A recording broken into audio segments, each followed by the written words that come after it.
आज का विषय है बदलते रिश्ते। जी हाँ, आज एक छोटी सी कहानी के माध्यम से आपको ये बताने की कोशिश करना चाहूँगी कि जीवन में हमें अपने विषय में सोचना चाहिए, अपने परिवार के विषय में सोचना चाहिए, क्योंकि रिश्ते कब बदल जाएं, कब मुंह मोड़ लें पता भी नहीं चलेगा और आपके हाथों से सब कुछ निकल जाएगा। आपके जीवन का एक एक पल जो आपने जिया है वो सब उसी आंधी के साथ बह जाएगा। एक बहुत खुशहाल परिवार था, माँ बेटे, बहू, ससुर और 2 बच्चे। बेटे के 2 बच्चे थे, साथ में रहते थे, खुशी खुशी अपना जीवन बिताते थे। घर में एक बहन भी थी, शादीशुदा थी, उसके भी 2 बच्चे थे। भरा पूरा परिवार था। ससुराल में उस लड़की के पति भी अच्छा कमाता था, बच्चे भी अच्छे पढ़ लिख गए थे, मगर उस लड़की की नीयत, उस लड़की के पति की नीयत, मतलब बहन की नीयत बहुत खराब थी।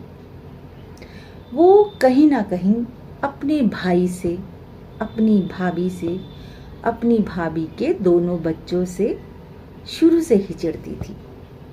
उसे नहीं अच्छा लगता था कि उसके माता पिता, जो उसके भाई के भी माता पिता हैं, वो भाई की तरफ रुझान ज़्यादा करे या भाभी के साथ ज़्यादा मेलजोल रखे या भाभी के या भाई के बच्चों के साथ ज़्यादा मेलजोल रखे।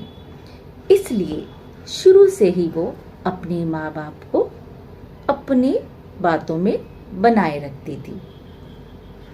माँ बाप से पैसे ऐंठती थी। अच्छे पिता अच्छा कमाते थे तो उसकी नज़र थी पिता की प्रॉपर्टी पर, पिता की कमाई पर। तो क्या करती वो, जब भी आती अपनी मैके, ससुराल से मैके झगड़ के आती और मैके में आके भाई भाभी के खिलाफ अपने माँ बाप को भड़का देती। भाभी को आभास था कि हाँ भाई, मेरी ननद आती है तो ये कहीं ना कहीं अपनी माँ को और अपने पिता को भड़का के जाती है। ठीक है, गाड़ी चलती रही। एक दिन ऐसा झोंका आया हवा का, पिता की असमय मृत्यु हो गई। अचानक असमय मृत्यु हो गई। बेटी ने देखा कि पिताजी तो चले गए, अब बची माँ। तो उसका काम और आसान हो गया और दामाद, एक ही दामाद, एक बेटी, एक बहू, एक बेटा। मगर बेटी ने क्या कहा, 24 घंटे अपनी माँ के कान भरती रही अपने भाई के खिलाफ। चलिए ये भी ठीक है।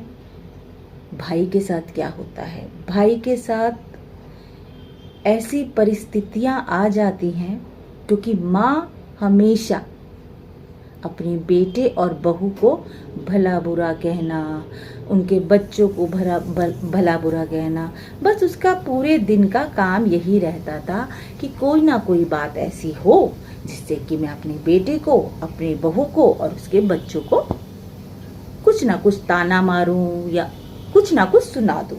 बेटी जहां फोन कर दी वहीं बहू से झगड़ा कर लेती माँ। धीरे धीरे समय बीतता गया, बहू भी सहती गई, ठीक है जी, ठीक है, कर लो जो करना है कर लो। मगर एक दिन अचानक बेटे के जो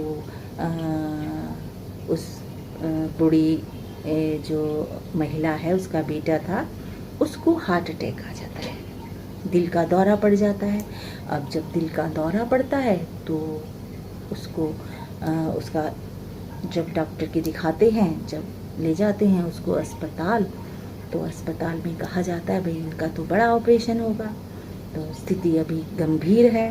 तो वहाँ पर बेटे का जो है इलाज होता है और उसका एक बड़ा ऑपरेशन हो जाता है, दिल में जो भी परेशानी थी उसका ऑपरेशन हो जाता है। घर आता है बेटा, मगर भाई को बहन से कोई सरोकार नहीं, ना बहन भाई की कोई खबर लेती है, ना भाई के साथ कोई भी ऐसे आत्मीयता रखती है। बस उसको अब क्या था कि जो मेरे पिता की प्रॉपर्टी है वो मेरे पास आ जाए। अब जब भाई बीमार हुआ पहली दफ़ा, तो उसने तभी से एक पृष्ठभूमि बनानी चालू कर दी कि भाई अब मुझे माँ को अपने चंगुल में पूरी तरह से लेना है। और ये बात जो है उसका पति भी जानता था, तो उसने अपनी बीवी को, मतलब उसकी बेटी को, उस बूढ़ी जो महिला है उसकी बेटी को खूब सिखाया पढ़ाया अच्छी तरह कि भाई अपने इस तरह से तुम करो। दोनों मियाँ बीवी और उसका पूरा परिवार मिला हुआ था उसमें कि भाई हाँ भाई अब बाप की प्रॉपर्टी है, या तो आधी आधी होगी, मगर आधी आधी होगी ये दामाद को नामंजूर थी। उसने तो ऐसी चाल चली कि उसको थी पूरी प्रॉपर्टी की, पूरी जो जमीन जायदाद है, सोना चांदी है, जो जेवर है और जो पैसे हैं, कैश है, बैंक बैलेंस है, सभी कुछ उसको चाहिए था। उसकी भूख इतनी बड़ी हुई थी, तो उसने पृष्ठभूमि तो अपनी बनानी शुरू कर दी। जब देखा कि भाई का ऑपरेशन हुआ, धीरे धीरे करके घर में कलेश करवाने और घर में सब कुछ करना उसका काम बन गया। हर 15 दिन में अपनी माँ के पास चक्कर लगाना, उससे पैसे लेकर जाना, क्योंकि माँ की आमदनी थी, जो मकान जिसमें वो रहती थी उसका पूरा किराया उसके पास आता था। तो बेटी आती और माँ से किराया लेके जाती और जो भी कैश उसको पसंद होता माँ से लेकर जाती। धीरे धीरे करके उसने माँ को खाली करना शुरू कर दिया।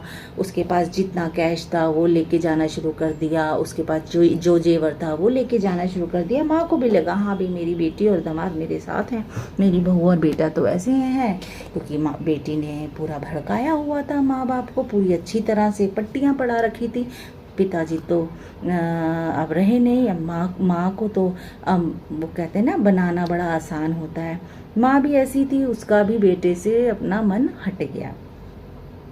बेटा इसी सदमे में कि भाई वो अपनी माँ का पूरा ख्याल रखता है, पिता के जाने के बाद पूरी उनकी सेवा करता है, उनसे आज तक किसी भी चीज़ के लिए ये नहीं कहा कि माँ मुझे ये दे दो, या ये जो पिता की प्रॉपर्टी है मेरे नाम कर दो, या फिर ये कभी नहीं कहा कि भाई तुम पूरे घर का किराया लेती हो तो मुझे भी किराया चाहिए, खाली जो ऐसा कुछ नहीं। और बेटा सारे खर्चे खुद ही स्वयं करता था।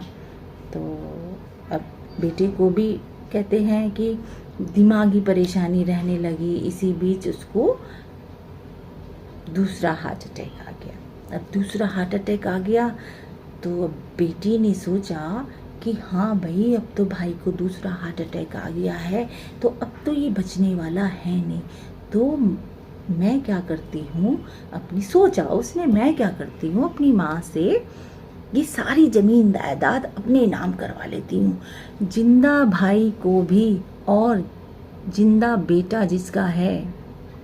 उस माँ ने भी ये नहीं सोचा कि मेरे बेटे के होते हुए मैं कैसे अपने बेटी दामाद को उसका जिंदा रहते हुए कैसे सौंप सकती हूँ। उस माँ ने भी अपने उस बेटे को नहीं इतनी प्राथमिकता दी कि मैं अपने बेटे से तो एक बार पूछ लूँ, अपनी बहू से तो एक बार सलाह मशवरा कर लूँ। बहू पूरी सेवा करती थी, पूरा उसको खाना पीना देती थी, सास को उसके अपने ससुर के देहांत के बाद पूरी देखभाल सब कुछ करना, मगर क्या उस माँ ने, उस जो सास थी, ना माँ बन सकी वो अच्छी और ना ही अच्छी सास बन सकी, क्योंकि ना ही अपने बेटी के प्रति उसका मन अच्छा था और ना ही बहू के प्रति, और वो जो बहू बेटे के 2 बच्चे थे उनके प्रति भी उसका लगाव ही नहीं था, क्योंकि बेटी ने सारे लगाव, सारा प्रेम सब खत्म कर चुकी थी, रोज़ रोज़ फ़ोन करके बात करके। तो बेटी ने यहाँ फ़ायदा उठाया और जिस मकान में भाई रहता था उस मकान को ही अपने नाम करवा लिया, पूरे मकान को। और बेटे अपने ही भाई को जिंदा रहते हुए छत उसकी छीन ली, है ना, उसकी छत ही छीन ली, उसका जो है मतलब कि ऐसी बहनें भी हो सकती हैं। तो देखिए इस कहानी में आपको कितना दुख नज़र आ रहा होगा उस बहू का, उस बेटे का, जिसकी बहन ने धोखा दे दिया, जिसकी माँ ने धोखा दे दिया।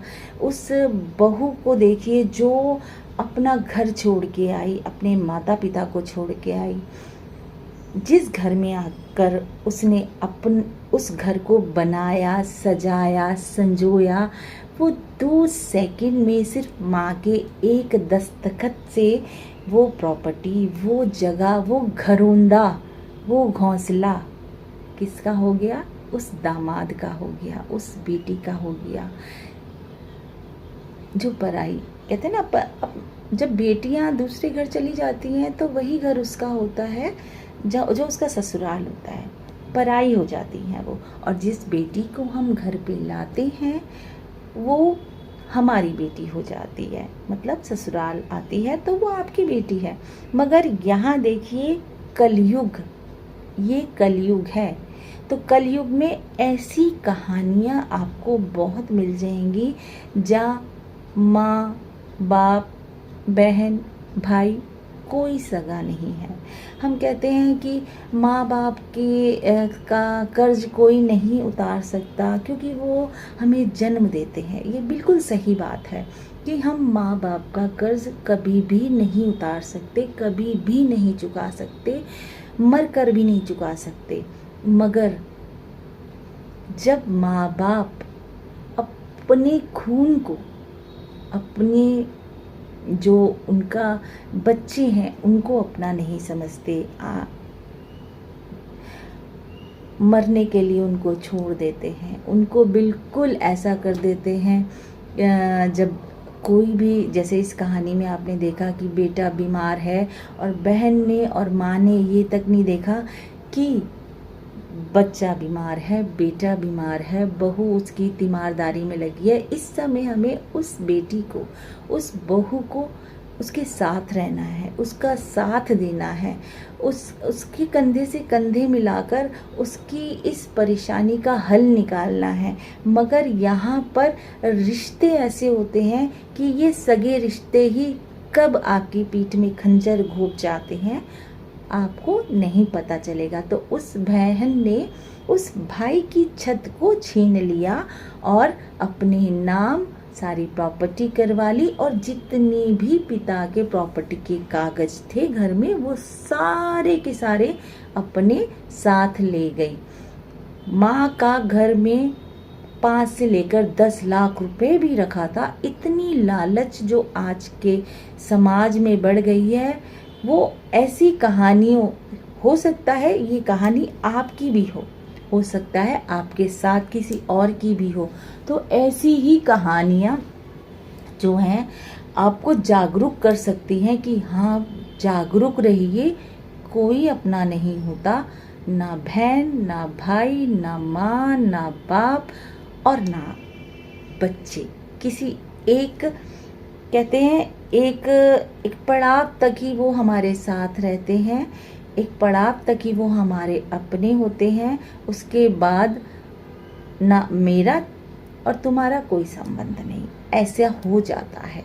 मैं ये नहीं कहती कि सबके साथ होता है, मगर अगर हम कहानी को लेकर चलते हैं तो कहानी में ना बेटी ने ना माँ ने अपने घर में रहने वाली अपनी सगी बहू, अपने बेटे, उनके बच्चों को नहीं देखा और उन्हें बेघर कर दिया।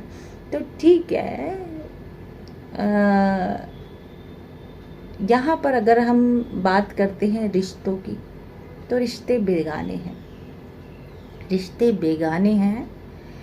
जो आपके पास है आपकी जमा पूंजी, आप खुद हैं, आपके खुद के विचार हैं, आपका खुद का व्यवहार है, आपके खुद के बच्चे हैं जिनको आप संस्कारित करते हैं।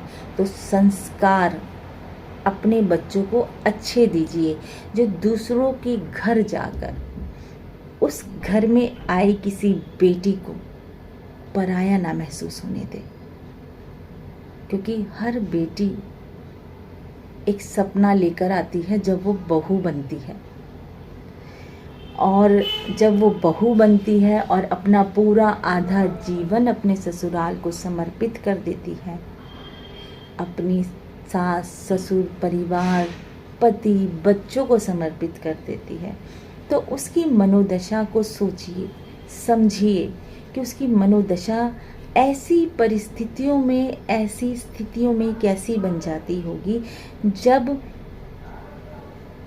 उसका सब कुछ छिन जाता होगा। ऐसे माँ बापों की सोच से, ऐसी बहनों के कामों से, ऐसी बहनों के धोखा देने के मंतव्यों से, ऐसी बहनों के लालच से, ऐसे दामादों के होने से। क्योंकि एक बेटी जब दूसरे के घर में जाती है तो वहाँ उसको संवारना होता है, अच्छे संस्कार देने होते हैं, अच्छा परिवार बनाना होता है। वो तभी बना सकती है जब वो खुद अच्छी होगी।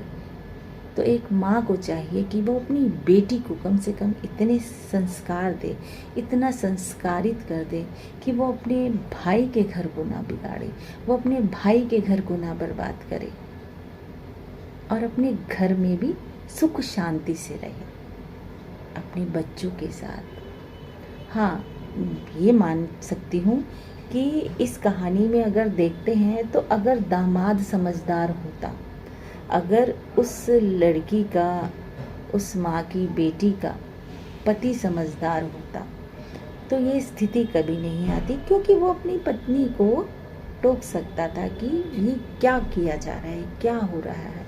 मगर नहीं, उसने ऐसा नहीं किया, बल्कि बढ़ावा दिया, और बढ़ावा भी ऐसा दिया कि एक नहीं, सारी की सारी जायदाद, सारा का सारा कैश, सारा का सारा जेवर, सारा का सारा जो है कागजात प्रॉपर्टी के अपने कब्जे में कर लिए। यहाँ तक ही नहीं रुका वो दामाद, यहाँ तक ही नहीं रुकी वो बेटी, उसने माँ और बाप के कपड़े तक नहीं छोड़े, एक एक कत्तर अपने ससुराल में ले गई। तो ऐसी बेटियाँ कभी किसी की सगी नहीं हो सकती। जो बहन अपने भाई को धोखा दे सकती है, वो किसी ना किसी एक दिन वो अपने पति को भी धोखा दे सकती है, वो अपने बच्चों को भी धोखा से दे सकती है। और जो पति, जो दामाद अपनी पत्नी के इस कार्य में ऐसा साथ देता है, वो कहीं ना कहीं अपने लिए खाई खोदता है, अपने बच्चों के लिए खाई खोदता है, क्योंकि एक ना एक दिन उसको भी इन्हीं परिस्थितियों से होकर गुजरना पड़ेगा। ईश्वर सबके साथ होता है, ईश्वर सब देखता है, क्या सही है क्या गलत। जो गलत होते हैं वो इसलिए गलती पे गलती करते हैं क्योंकि उनको लगता है कि मेरी ये गलती किसी के सामने नहीं आई, मेरी गलती को मैं ही जानता हूँ, मेरे कर्मों को मैं ही जानता हूँ, मैंने क्या किया मैं ही जानता हूँ, दूसरा नहीं जानता।